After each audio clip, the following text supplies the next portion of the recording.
खुलुमबाय स्टुडियोआव उदांस्रि मुसाहारि बीटीसी टेटनि रोंगौथि गोनां बिजाथिफोरनि गोख्रों खुद्रिसारनाय लांदां जानानै थानाय मासियाव बिजाथि थिसननांगौनि दाबि दिखांदों। टेटनि रोंगौथि गोनां बिजाथि रौता बीटीसी टेट क्वालिफाइ एसोसिएशननि सुबुंफोरा फैबाय थानाय विधानसभा बिसायख'थियाव गोनांथार फिननाय होगोन होननानै हुमखि होयो। नंगौ बीटीसी टेटनि रोंगौथि गोनां बिजाथिफोरा लांदां जानानै थानाय मासियाव थाबैनो बिजाथि थिसननांगौनि थाखाय बीटीसी सरकारखौ गोख्रों दाबि दिखांदों। मख'नो गोनांदि 2023 मायथाइयाव टेट उथ्रिसारनाय सा 13 रोजासो गुन गोनां सेंग्रा सिख्लाफोरा साख्रिनिफ्राय जानगाराव थानो गोनां जादों होनना फोरमायदों आरो बीटीसी सरकारखौ खनले गोबां जाफावनाय आरो थगायनायनि अजर होदों रौता बीटीसी टेट क्वालिफाइ एसोसिएशननि सुबुंफोरा। लोगोसे बीटीसीआव लांदां जानानै थानाय मासियाव थाबैनो बिजाथि थिसनाब्ला फैबाय थानाय विधानसभा बिसायख'थियाव बेनि फिननायखौ होगोन होननानैबो गोख्रों बाथ्रा बुङो रौता बीटीसी टेट क्वालिफाइ एसोसिएशननि सुबुंफोरा। प्रथमते मैं आपनालोকক धन्यवाद जनाइছো जे আজি আমি ইয়াত একত্ৰিত হৈছো। আমাৰ बीटीसी सरकार जी एक हेमाही आरम्भ কৰিছে আমাৰ टेट উত্তীৰ্ণ সকলক লৈ, গতিকে তেওঁলোকৰ আমি আমাৰ তৰফৰ পৰা আহ্বান জনাব বিচাৰিছোঁ আপোনালোকৰ জৰিয়তে যাতে যোৱা 18 তাৰিখে যি আমাৰ LP আৰু MA যি স্ক্ৰুটিনি শেষ কৰিছে তেওঁলোকে, গতিকে এই পোষ্টখিনি অহা বিধানসভা নিৰ্বাচনৰ পূৰ্বে যাতে তেওঁলোকে পূৰণ কৰে তাৰ কাৰণে আমি প্ৰথমতে তেওঁলোকক আহ্বান জনাইছোঁ। তাৰপিছতে আমি আমাৰ BTC চৰকাৰক দুই এটা প্ৰশ্ন আছে যে একেই আমাৰ সন্মানীয় এডুকেশ্যন BTC ৰবিনাম নাৰ্জাৰী তেখেতে কোৱা ধৰণে যে ডিচেম্বৰত দিম, জানুৱাৰীত দিম, ফেব্ৰুৱাৰীত দিম, গতিকে এজনে মানুহ বাৰে বাৰে এনেকৈ তেওঁলোকে যি এক আশাৰ বতৰা দি টেট উত্তীৰ্ণসকলক এক হতাশাত ভোগাই আছে, গতিকে এইখিনি অধিকাৰ তেওঁলোকে ক'ত পালে? গতিকে আমি ৰবিৰাম নাৰ্জাৰী ডাঙৰীয়াক প্ৰশ্ন কৰিছোঁ যে তেওঁ বাৰে বাৰে কোৱাৰ ধৰণে থন্নকৈ ভেৰিফিকেশ্যন কৰিম বা কৰি আছোঁ, তেওঁলোকে যদি থন্নকৈ ভেৰিফিকেশ্যন কৰি আছে আমি ভাল পাইছোঁ তেখেতৰ কথাটো যে স্বচ্ছ আৰু নিকা পদ্ধতিৰে তেখেতসকলে যি এক এপইণ্টমেণ্ট দিবলৈ ওলাইছে আমি আদৰণি জনাইছোঁ। কিন্তু যোৱা এটা বিবৃতিত দেখা পোৱা ধৰণে যে তেওঁ ভয় কৰি আছে যে আমি ইলেকশ্যনৰ আগত কিবা এপইণ্টমেণ্ট দিলে কিবা অসুবিধা হ'ব নেকি। গতিকে মই প্ৰশ্ন কৰিছোঁ যে তেওঁলোকে যদি স্বচ্ছ আৰু নিকাভাৱে তেওঁলোকে ভেৰিফিকেশ্যন দিব তেতিয়াহ'লে ভয় খোৱাৰ কাৰণ কি?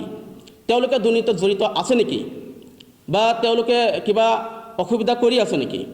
যদি অসুবিধা কৰা নাই ইমান ভয় কিহৰ তেওঁলোকৰ? গতিকে আমি বিনম্ৰভাৱে আহ্বান জনাইছোঁ যে কোনো স্বচ্ছ নিকা বা তেওঁলোকে ধুনীয়াকৈ যি এপইণ্টমেণ্ট দিব ওলাইছে সেইখিনি দি দিয়ক, তেতিয়াহ'লে আমি তেখেতসকলক নিশ্চয় আদৰণি জনাম। নহ'লে এই আমাৰ যি BTC 13,000 টেট উত্তীৰ্ণ প্ৰাৰ্থী আছে অনাগত নিৰ্বাচনত তেওঁলোকক যোগ্য প্ৰত্যুত্তৰ দিম বুলি আমি সাজু হৈ আছোঁ। নিশ্চয় চাওক যে আজি অসমৰ ক্ষেত্ৰত কিছুমান কথা সুকীয়া যে অসমত যোৱা 5,500 নিযুক্তি দিছে আৰু এই 2 দিনৰ ভিতৰতে তেওঁলোকে যি 4,500 পোষ্টৰ বিপৰীতে যি মেৰিট লিষ্ট প্ৰকাশ কৰিব লাগে তেওঁলোকে নিশ্চয় প্ৰকাশ কৰি আছে।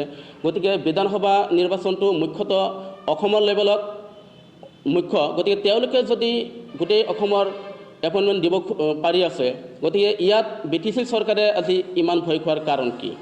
গতিকে BTC চৰকাৰক যিহেতু অসম চৰকাৰে এক কৰ্তৃত্ব দিয়ে থৈছে যে তেওঁলোকে এপইণ্টমেণ্ট দিব পাৰিব বুলি, আৰু আজি এই 984টা পোষ্ট আজিৰ নহয়, আজি বহুত দিন ধৰি তেওঁলোকে আমি যোৱা UPPL চৰকাৰৰ পৰা আৰম্ভ কৰি আজি BPF চৰকাৰলৈকে এই 984টা পোষ্টৰ কাৰণে আমি অপেক্ষা কৰি থাকিব লগা হৈছে। নিশ্চয় চাওক, আমি যদি ক'বলৈ যাওঁ যে তেওঁলোকৰ চৰকাৰ অহাৰ 4 মাহ হৈ গ'ল, গতিকে 4 মাহৰ ভিতৰত এই 984টা পোষ্টে তেওঁলোকে দিব পৰা নাই, তেওঁলোকক নিশ্চয় ব্যৰ্থ হৈছে বুলি আমি ক'ব খুজিছোঁ। 984টা এডভাৰ্টাইজমেণ্টত যিখিনি নেকি পোষ্ট, সেই পোষ্টখিনি তেওঁলোকে ফিল আপ কৰিব লাগে।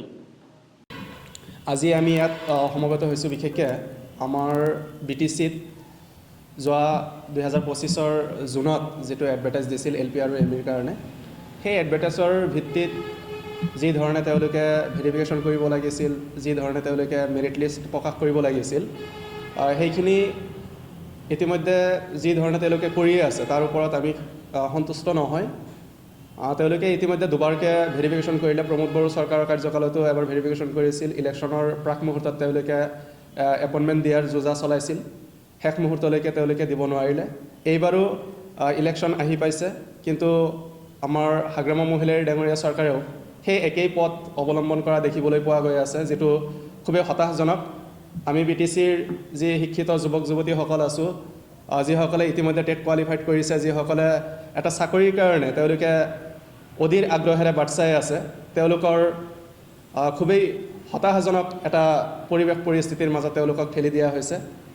গতিকে BTC গভৰ্ণমেণ্টলৈ এটাই আহ্বান যে তেওঁলোকে যাতে অতি সোনকালে আমাৰ এই যিখিনি ভেকেণ্ট পোষ্ট আছে, যিখিনিৰ এগেইনষ্টত তেওঁলোকে এডভাৰটাইজ কৰিছিল, সেই পোষ্টখিনি তেওঁলোকে ফিল আপ কৰে আৰু আগলৈ আৰু যিখিনি নেকি ভেকেঞ্চি আছে সেইখিনিৰো যাতে তেওঁলোকে এডভাৰটাইজ দি কিনে আমাৰ BTC অঞ্চলৰ যি শিক্ষা ব্যৱস্থা, সেই শিক্ষা ব্যৱস্থাক তেওঁলোকে যাতে শক্তিশালী কৰি আগবঢ়াই লৈ যায়, তাৰে প্ৰতি তেওঁলোকলৈ আহ্বান থাকিল।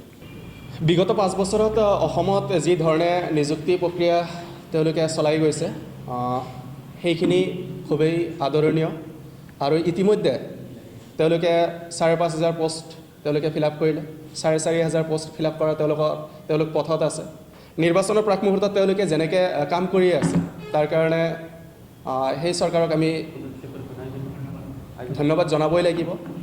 কিন্তু সেই একে সময়তে আমাৰ BTCত যি ধৰণে নেকি মেক BTC গ্ৰেট এগেইন বুলি শ্লোগান দি কিনে এই চৰকাৰখন আহিল, তাৰপিছত যি ধৰণে তেওঁলোকে তৎপৰতা দেখুৱাব লাগিছিল, আমাৰ বিভিন্ন ডিপাৰ্টমেণ্টসমূহত থকা যি ভেকেঞ্চিসমূহ আছে, ভেকেণ্ট পোষ্টসমূহ ফিল আপ কৰাৰ ক্ষেত্ৰত যি ধৰণৰ নেকি পদক্ষেপ গ্ৰহণ কৰিব লাগিছিল, সেই ক্ষেত্ৰত তেওঁলোক আজিলৈ ব্যৰ্থ আৰু কোনো ধৰণৰ ইনিচিয়েটিভ তেওঁলোকে লোৱা আমি দেখিবলৈ পোৱা নাই। নিৰ্বাচনৰ পূৰ্বে যদি এওঁলোকে আমাৰ এই সমস্যাটো সমাধান কৰিব নোৱাৰে, তেনে ক্ষেত্ৰত আমি ইয়াতে 13,000 এপ্লিকেণ্ট আছোঁ। বিগত নিৰ্বাচনতো আমি প্ৰমোদ বড়ো চৰকাৰৰ কাৰ্যকালত যি ধৰণৰ ইনিচিয়েটিভ লৈছিলোঁ আৰু সেই ক্ষেত্ৰত আমি যথেষ্টখিনি সফল হৈছোঁ। এইবাৰ নিৰ্বাচনতো আমি তেনেকুৱা বলিষ্ঠ পদক্ষেপ ল'বৰ কাৰণে আমি নিশ্চয় চিন্তা কৰিম।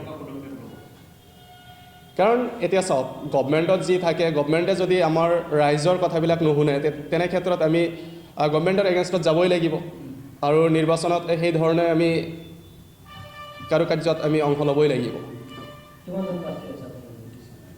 আমাৰ টোটেল এপ্ৰক্সিমেট 13,000 আছে।